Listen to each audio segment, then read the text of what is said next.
Hello guys, स्वागत है आप सभी का फिर से इस चैनल में। आज मैं बीएल मांगा हिंदी एक्सप्लेनेशन के द गाइड का चैप्टर 5 एक्सप्लेन करने वाली हूँ। आई होप आप सबको ये वीडियो अच्छी लगेगी। Now let's start the video. Chapter के स्टार्टिंग में दिखाया जाता है सीजिन को, जो हेम जुनवू के पास जाकर बोलता है, क्या तुम एज पर हेम जुनवू हो? जुनवू बेंच में खड़ा होता है और बोलता है, मैं ही एज पर हेम जुनवू हूँ।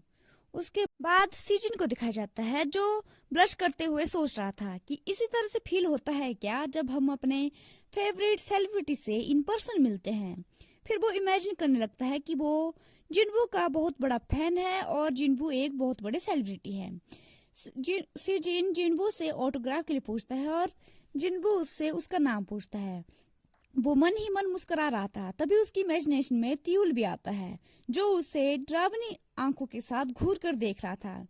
फिर वो रियलिटी में आता है और बोलता है, नहीं नहीं, ये सब सोचने का टाइम नहीं है, अभी मुझे वर्क पर फोकस करना है, सिर्फ और सिर्फ। फिर सीजिन जिनबो को बोलता है, कैन यू? वो बोल ही रहा था, तभी जिनबो बीच में बोलता है, क्या तुम खो गए हो और चाहते हो कि मैं तुम्हें अंदर सेंटर के अंदर ले जाऊं? सीजिन ट्विच करते हुए बोलता है, नहीं नहीं, मैं खोया नहीं हूँ। एक्चुअली में मुझे तुमसे कुछ पूछना है, क्या मैं तुम्हारा थोड़ा सा समय ले सकता हूँ? तभी जिनबू उसकी ओर देखता है और बोलता है, या श्योर, तुम पूछ सकते हो जो तुम्हें पूछना है, लेकिन मैं थोड़ा सा स्लीपी फील कर रहा हूँ। तभी जिनबू अपनी जेब से कुछ निकालने लगता है और अचानक से सीजन का हाथ पकड़ता है, जिससे सीजन चौंक जाता है और जिनबू उसका हाथ पकड़कर उसके हाथों को बांधने लगता है। सीजिन कंफ्यूज्ड होते हुए उसकी ओर देखता है और बोलता है, क्या तुम अभी मुझे बांधने की कोशिश कर रहे हो? जिनबो काम होकर बोलता है, ये सेंटर का एक प्रोसीजर है, तुम बस बोलो जो भी तुम्हें कहना है। अगर तुम इसी तरह से सीधा खड़े रहे तो मैं तुम्हें मारूंगा नहीं। ये सुनकर सीजिन की पूरी बॉडी में चिल्स आ जाती है और उसके रोंगटे खड़े हो जाते हैं। जिनबो बोलता है, तुम्हें जो भी बोलना है तुम बोल सकते हो, इट्स ओके। फिर सीजिन अपने डाउन फेस के साथ बोलता है, तुम मुझे किस तरह का पर्सन समझते हो? जिनबो उसकी ओर देखता है और सोचने लगता है। फिर वो स्मिर करते हुए बोलता है, तुम एक पुअर नर्स की तरह लग रही हो, जो सेंटर में अपना रास्ता खो चुकी है और उसे डेस्परेटली हेल्प की जरूरत है। और शायद तुम एक लॉस्ट पपी की तरह भी लग रहे हो, जो एक पेल घोस्ट की तरह लग रहा है और वो लगातार इधर उधर भटका जा रहा है बिना किसी डायरेक्शन के और एम के। उसे भी डेस्परेटली हेल्प की जरूरत है। सीजिन खुद को डॉग की तरह इमेजिन करने लगता है, जहां पर जिनबो उसके हेड को पैट करता है और बोलता है, ओ पुअर थिंग। फिर सीजिन सोचता है, मैं खुद को एक रेगुलर ह्यूमन की तरह समझता हूँ और फिर सोचने लगता है कि मैं एक्ट करने के लिए नहीं बना हूँ। फिर सीजिन अपने हाथों को स्लाइड करते हुए आगे ले जाता है और बोलता है, हेलो, मैं डॉक्टर बीक सीजिन हूँ। मैं सेंटर का न्यू डायग्नोस्टिक एग्जामिनर हूँ, जिसे अभी अभी असाइन किया गया है यहाँ पर। ये सब सुनकर जिनबू मुंबल करने लगता है, तुम डॉक्टर की तरह लग नहीं रहे हो। उसके बाद सीजिन बड़ी सी स्माइल करते हुए ब्राइट फेस के साथ बोलता है, मैं यहाँ पर पर्सनली इसलिए आया हूँ क्योंकि। तभी वो सीजन को रोकते हुए बोलता है, मैं ये सब नहीं करने वाला हूँ। उसके बाद जिनबो क्लियरली बोलता है कि मैं ये सब नहीं करने वाला हूँ, तो यहाँ से चले जाओ, गेट लॉस्ट। और फिर अपने गोल्ड कॉइन को फ्लिप करने लगता है। उसके बाद सीजिन जिनबो के थोड़ा क्लोज आता है और बोलता है, तुमने ऑलरेडी 4 बार अपने बॉडी चेकअप को स्किप कर चुके हो। अगर तुम इसी तरह से ही रिफ्यूज करते रहे तो ये तुम्हारे लिए और तुम्हारी बॉडी के लिए अच्छा नहीं होगा। जिनबो बोलता है, मुझे अपनी बॉडी के बारे में अच्छे से पता है, तो तुम्हें इसके बारे में चिंता करने की जरूरत नहीं है। सीजिन बरीड फेस के साथ उसकी ओर देखता है और बोलता है, नहीं, तुम्हें अपनी बॉडी का चेकअप कराने की सख्त जरूरत है। अगर तुम अपनी बॉडी का चेकअप नहीं करोगे तो तुम्हारी एबिलिटी तुम्हारे कंट्रोल से बाहर निकल जाएगी और तुम्हें रैम्पेज पर जाने का खतरा रहेगा। इसलिए तुम्हें अपनी बॉडी का चेकअप कराना बहुत ही ज्यादा आवश्यक है। तुम अपने एग्जाम को बार बार स्किप नहीं कर सकते हो। तभी थोड़ी देर बाद जिनबो बोलता है, तुम एग्जाम के बाद मेरे साथ क्या करने वाले हो? ये सब सुनकर सीजिन चौंक जाता है और बोलता है, पैराडन, मुझे माफ कर दो, तुम क्या कहना चाहते हो? उसके बाद जिनबोन अपने हाथों को टाइटली क्लिंच करता है और बोलता है, तुमने कहा कि तुम एक डॉक्टर हो, क्या तुम एग्जाम के बाद मेरी बॉडी पर बहुत ज्यादा एक्सपेरिमेंट करने वाले हो और मुझे डेंजरस पेनलेस डोपिंग मेडिसिन देना चाहते हो? और फिर जिनबो गुस्सा होकर सीजन की ओर देखता है और बोलता है, और शायद तुम मेरी बॉडी पर न्यू ड्रग्स को एक्सपेरिमेंट करना चाहते हो, क्या तुम हर दिन मेरी बॉडी से ब्लड निकालोगे? वो बहुत ज्यादा गुस्सा हो गया होता है। सीजिन अपने हाथों को आगे बढ़ाता है जिनबो को काम डाउन करने के लिए और बोलता है, wait as per ham जिनबो, please शांत हो जाइए। और फिर बोलता है, मैं यहाँ पर तुम्हारी बॉडी को मेंटेन करने आया हूँ, ना कि तुम्हारे साथ कुछ अजीब करने। अगर तुम्हारे टेस्ट रिजल्ट स्टेबल आए तो मैं तुम्हारे साथ कुछ भी नहीं करूंगा।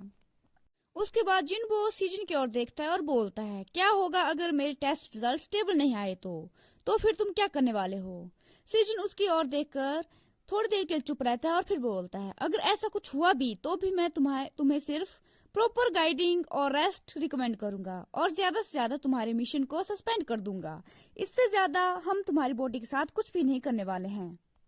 मैं खुद भारी ड्रग्स के सख्त खिलाफ हूँ, इसलिए हम तुम्हें वैसे ड्रग नहीं रिकमेंड करेंगे, लेकिन इन सभी चीजों को अवॉइड करने के लिए हमें तुम्हारी फिजिकल एग्जाम को रेगुलरली चेक करना होगा और तुम्हारी बॉडी को भी मॉनिटर करना होगा रेगुलरली। ये सब सुनकर जिनबोन सीजन की ओर थोड़ा रिलैक्स्ड फील करते हुए देखता है और फिर बोलता है, अगर ऐसा है तो तुम अपनी आइडेंटिटी छुपाने के लिए इतनी दूर क्यों गए और डरने का प्रिटेंड क्यों किया? उसके बाद सीजन भिम्पर करते हुए बोलता है, मैं थोड़ा नर्वस हो गया था, ना कि मैं डरा था। फिर सीजन अपने फेस पर स्क्रैच करते हुए बोलता है, मुझे लगा कि अगर मैं अपने व्हाइट लैब कोट के साथ तुम्हारे सामने आऊंगा तो तुम मुझसे बात नहीं करोगे, इसलिए मैंने अपनी आइडेंटिटी छुपाई और मैं तुम्हारी बॉडी पर कोई रिसर्च या मेडिकेशन प्रिस्क्राइब नहीं करूंगा जो तुम लेना नहीं चाहते हो। सो प्लीज तुम अपना एग्जाम लेने आ जाओ। ये सब सुनकर जिनबोन अपने हाथों से गोल्डन कॉइन को नीचे फेंक देता है और फिर बोलता है, प्लीज क्या तुम इसे दोबारा रिपीट कर सकते हो? सीजन बोलता है, वेट, और वो थोड़ी देर चुप रहता है और फिर वो बोलता है, मैं तुम पर कोई भी एग्जाम या मेडिकेशन नहीं करूंगा जो तुम नहीं चाहते हो। उसके बाद जिनबोन बड़ी सी स्माइल करता है और बोलता है, तुम्हारे पास सच में एक अच्छे डॉक्टर वाली वॉइस है, ये मुझे नरेटर्स की ऑडियो बुक की याद दिला रही है। फिर जिनबो खड़े होते हुए बोलता है, क्या तुम मेरे लिए बुक रीड करोगे? अगर तुम ऐसा करोगे तो मैं एग्जाम देने के लिए तैयार हूँ। उसके बाद सीजन उसकी ओर देखता है और बोलता है, वेट, एक बुक? फिर वो बोलता है, अगर मैं बुक रीड करने के लिए हाँ कर दूं तो क्या तुम एग्जाम देने के लिए रेडी रहोगे? फिर वो बिना रुके बोलता है, ठीक है, मैं कुछ भी करने के लिए तैयार हूँ जब तक तुम एग्जाम देने के लिए रेडी रहोगे। फिर जिनबोन सीजन के क्लोज आता है और उसके हाथों को पकड़ता है और फिर बोलता है, अच्छा होगा अगर तुम अपने प्रॉमिस को बनाए रखोगे। और फिर सीजन के हाथों को अनटाई करता है। उसके बाद सीजन बोलता है, क्या तुम सच में एग्जाम देने के लिए आने वाले हो? अगर तुम आ रहे हो तो मैं तुम्हारे फुल बॉडी चेकअप को शेड्यूल कर दूंगा। जिनबोन सीजन की ओर देखता है और बोलता है, क्या तुम मेरी परमिशन को पूछ रहे हो? क्या तुम एक डायग्नोस्टिक डॉक्टर नहीं हो तो तुम मेरी परमिशन को क्यों पूछ रहे हो? फिर वो बोलता है, मुझे कोई फर्क नहीं पड़ता है, जितना जल्दी हो सके मेरी फुल बॉडी चेकअप को शेड्यूल कर दो।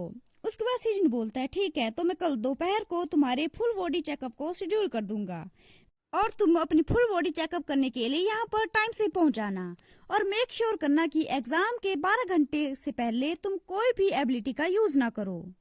जिनबोन का ध्यान अपने हाथों में पड़े अपने आईडी कार्ड की ओर जाता है। वो उस आईडी कार्ड को सीजन के गले में पहना देता है और बोलता है, मैं समझ गया डॉक्टर, तो तुम इस आईडी कार्ड को एक इंश्योरेंस की तरह यूज कर सकते हो अगर मैं यहाँ पर चेकअप के लिए ना आ पाया तो। सीजन जिनबोन की ओर हैरानी से देखने लगता है। उसके बाद जिनबोन वहां से जाने लगता है और मुड़कर सीजन की ओर देखता है और बोलता है, मैं एक बुक ढूंढ कर लाने वाला हूँ, तो तुम खुद को तैयार करना अपने प्रॉमिस को निभाने के लिए। और वहां से सीजन को बाय करते हुए चला जाता है। सीजन उसे पीछे से बस स्माइल करते हुए देखने लगता है, कंफ्यूज्ड होकर। फिर सीन चेंज होता है और अगले दिन दिखाया जाता है जहां पर सीजन एग्जाम रूम में होता है और एक एबिलिटी यूजर का चेकअप कर रहा था। उस एबिलिटी यूजर का नाम होता है सीओजी हो, जो अभी एक ट्रेनी है। सीजन उसकी ओर देखता है और बोलता है, ट्रेनी सीओजी हो, मैं वंडर कर रहा हूँ कि आपने पिछले वीक कोई सेक्सुअल गाइडिंग सेशन लिया हो तो।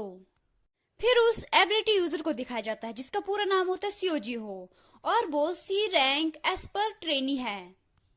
सीओ सीजन की ओर देखता है और फिर मासूम बनते हुए बोलता है, क्या मुझे ये भी बताना होगा आपको कि वो सब मैंने कितनी बार किया है?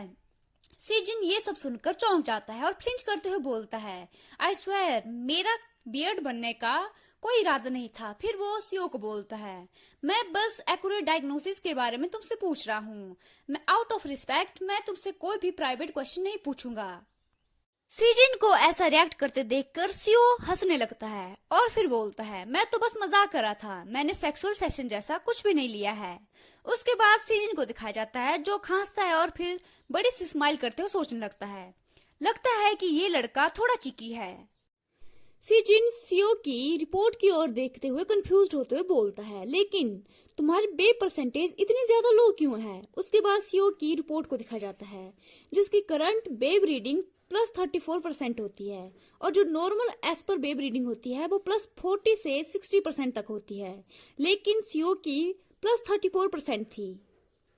सीओ अपनी टी शर्ट पहनते हुए बोलता है, ओ ये तो इसलिए है क्योंकि पिछले दिन मैंने गाइड सुनबी के साथ ट्रेनिंग सेशन लिए थे। सीजन ये सुनकर बोलता है, ट्रेनिंग? उसके बाद सीओ बोलता है, हाँ, जब मैं फायर टाइप एस पर हूँ तो मैंने पूछा था कि ट्रेनिंग मेरे लिए सही होगी या नहीं, जब मैं आसानी से रैम्पेज पर जा सकता हूँ।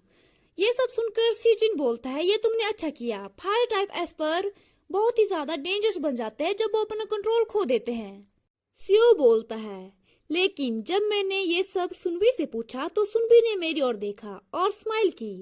फिर उन्होंने कहा, क्या तुमने कभी तब तक ट्रेनिंग की है जब तक तुम उल्टी ना कर दो? वो फिर दिखाया जाता है जहां पर उसके सुनबी ने उसके कॉलर को पकड़ा हुआ होता है और उसे डेंजरस लुक के साथ ये सब बोलता है। उसके बाद प्रेजेंट में दिखाया जाता है जहां पर सीओ कांप रहा था और वो डरते डरते बोलता है, फिर सुनबी ने मुझे तब तक ट्रेनिंग दी जब तक कि मैं चारों ओर उल्टी ना कर दूं, और तब जाकर मुझे गाइडिंग दी जब मैं बस रैम्पेज पर जाने ही वाला था। फिर सीजन को दिखाया जाता है जो उसे थोड़ा सहानुभूति दे रहा था। सीओ बोलता है, मुझे सच में लगा था कि मैं यस्टरडे मर जाऊंगा। इतने में वो बोलते बोलते अचानक से डर जाता है और उछलते हुए सीजन को पकड़ता है। सीजन उसे कंफ्यूज होकर देखने लगता है। उसके बाद सीओ सीजन के पीछे जाकर छुप जाता है और फिर दरवाजे के बाहर देखते हुए बोलता है, वो सुनबी बाहर है। सीजन भी दरवाजे के बाहर देखता है और सोचता है, वो सुनबी और कोई नहीं जियोंग त्यूल है। उसके बाद वो मुड़ता है और सीओ को बोलता है, मैं समझ सकता हूँ, मैं गाइड जियोंग त्यूल को इसके बारे में वार्न करूंगा। और फिर उसकी पीठ पर पैट करते हुए बोलता है, तुम चिंता मत करो, ये रूम साउंड प्रूफ है, बाहर वाला कोई भी इंसान हमारी बातों को नहीं सुन सकता है। ये सुनकर सीओ थोड़ा रिलैक्स्ड फील करता है और बोलता है, क्या सच में? थैंक यू सो मच मुझे बताने के लिए। उसके बाद सीओ वहां से भागते हुए जाने लगता है और सीजन को बाय करते हुए बोलता है, ठीक है तो मैं यहाँ से चलता हूँ। उसके बाद सीजन जियोंग त्यूल के पास आता है और बोलता है, गाइड जियोंग त्यूल, मैं माफी चाहता हूँ तुम्हारे एग्जाम से पहले ये सब बोलने के लिए, लेकिन क्या ये सच है कि तुम यस्टरडे की ट्रेनिंग के दौरान ट्रेनीज के ऊपर बहुत ज्यादा क्रूरता से व्यवहार कर रहे थे? त्यूल मुड़ता है और सीजन की ओर देखते हुए बोलता है, तो ये ऑलरेडी ही तुम्हारे पास रिपोर्ट कर दिया है किसी ने। सीजन भी ट्यूल की ओर देखता है और बोलता है, ये अभी इसमें कोई इशू नहीं है, लेकिन क्या होता अगर उस दौरान ट्रेनिंग के दौरान उस ट्रेनी ने अपना कंट्रोल खो दिया होता? तो वो बोल ही रहा होता है, लेकिन ट्यूल उसके शोल्डर को पकड़ता है और रूम के अंदर ले जाने लगता है। फिर वो दरवाजे को लॉक करता है और फिर सीजन को बोलता है, इसके बारे में हम बाद में बात करेंगे, लेकिन इसमें मुझे तुमसे कुछ इम्पोर्टेंट बात करनी है जिसके बारे में मैं बहुत ज्यादा क्यूरियस हूँ। उसके बाद वो सीजन के शोल्डर पर हाथ रखता है और सीजन के लैब कोट की जेब में हाथ डालते हुए वहां से आईडी कार्ड को निकालने लगता है। उस आईडी की ओर देखते हुए ट्यूल बोलता है, डॉक्टर, क्या तुम यूजुअली अपने चार्म का यूज करते हो एबिलिटी यूजर को अपनी फुल बॉडी चेकअप या हेल्थ एग्जाम के लिए तैयार करने के लिए? सीजन ट्यूल की ओर कंफ्यूज्ड होकर देखने लगता है और बोलता है, सॉरी तुम ये क्या बोल रहे हो? उसके बाद सीचन की जेब में आईडी कार्ड को दिखाया जाता है जो कि हैम जिंग वो का होता है। इसी के साथ द गाइड का चैप्टर 5 यहीं पर एंड होता है। आई होप आप सभी को ये वीडियो अच्छी लगी होगी। If you like please like share and comment in this video and don't forget to subscribe this channel. Thank you so much for watching. See you in the next video. Bye bye.